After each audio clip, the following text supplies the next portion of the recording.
There must have been well over 300 people there. We were on the island of Naxos in Greece and had somehow found ourselves at this massive pool party. I was 21 years old, young, wild, and free. We were devouring watermelon, and my girlfriend came up to me and asked me if I would go with her to talk to the guy running the bungee jump to see whether or not he would let her go for free if she went topless. Ha, he said. If I said yes to every girl who ever asked me that, I would be out of business. But if you go naked, well, that's another story. I started laughing as I looked at her, and she got dead serious in the face. And she looked at me straight in my eyes and said, I wouldn't, but you would. I dare you. And all of a sudden, immediately, my heart started pounding, and for some reason, I knew that this was going to happen. And before I had any idea to let it sink in, or before I had a chance to have a drink for a little bit of Dutch courage, all of a sudden my ankles were being bound together. I was put on a chest harness. Safety comes first when you're going up a crane. And all of a sudden they were lifting me up, and I was quivering in this tiny little towel that they reluctantly allowed me to wear only on the journey up.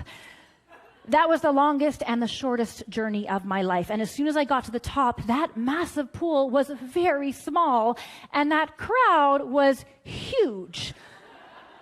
Apparently, word had got round that there was going to be some crazy Canadian about to go bungee jumping in her birthday suit. In that moment, I wasn't sure what I was more terrified of, the fact that I was about to be bungee jumping or the fact that I was about to be naked in front of a whole lot of strangers. Well, I realized that I was never going to be found in a situation like this ever again. So I decided to milk it for all it was worth. I made the crane operator give me a little countdown. 3, 2, 1. I whipped off my towel, I gave a little shimmy, and I jumped. And I'm not sure what my first thought was, but something along the lines of, oh my goodness, I am bungee jumping right now. Quickly followed by a thought of, oh my goodness, I am naked in front of hundreds of strangers. Get me down now.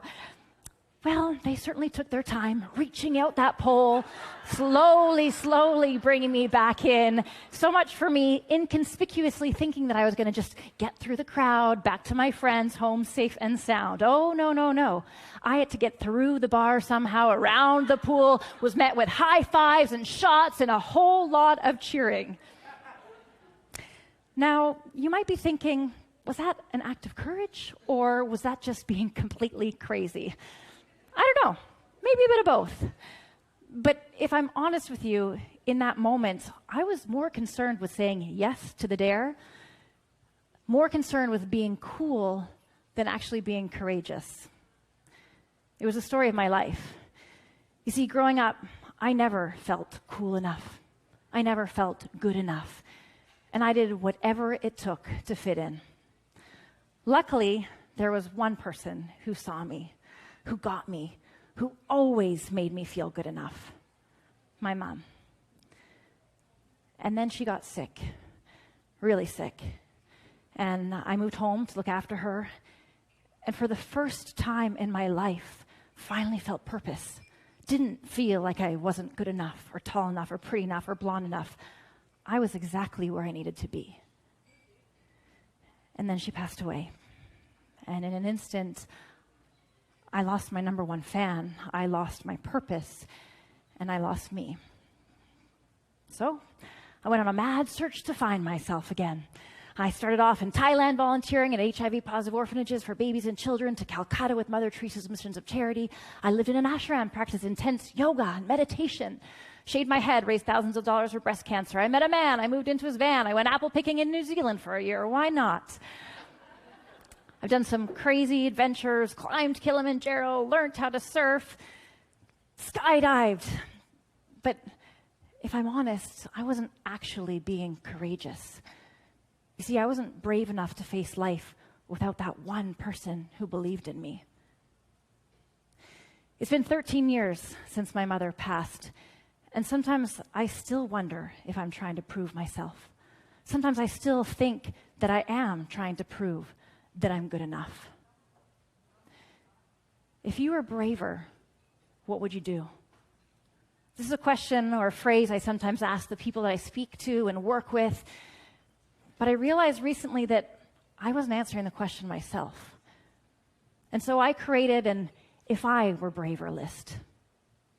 If I were braver, I would create an online dating profile without being afraid of the fact that I'm 38 and single. If I were braver, I would freeze my eggs without being worried about the investment or thinking that I was tempting fate or not trusting the timing of my life. If I were braver, I would start medication, and I wouldn't be ashamed to admit that I was recently diagnosed with ADHD and suspected bipolar disorder. If I were braver, I would stop comparing myself to everyone else. I would stop trying to prove myself by doing these outside acts of courage. In fact, I would stop trying to prove myself at all. Maybe courage isn't an act of doing, but an act of being brave enough to take on your life, to be brave enough to be you, to be brave enough to be me, in spite of all of our flaws, our fears, and foibles. Maybe the biggest act of courage has nothing to do with bungee jumping in your birthday suit or how many countries you visited or crazy adventures you've been on. Maybe the biggest act of courage is being brave enough to believe that you are good enough exactly as you are right here, right now. If you were braver, what would you do that you're not already doing? Who would you be that you're not already being? Go ahead. I dare you. Thank you.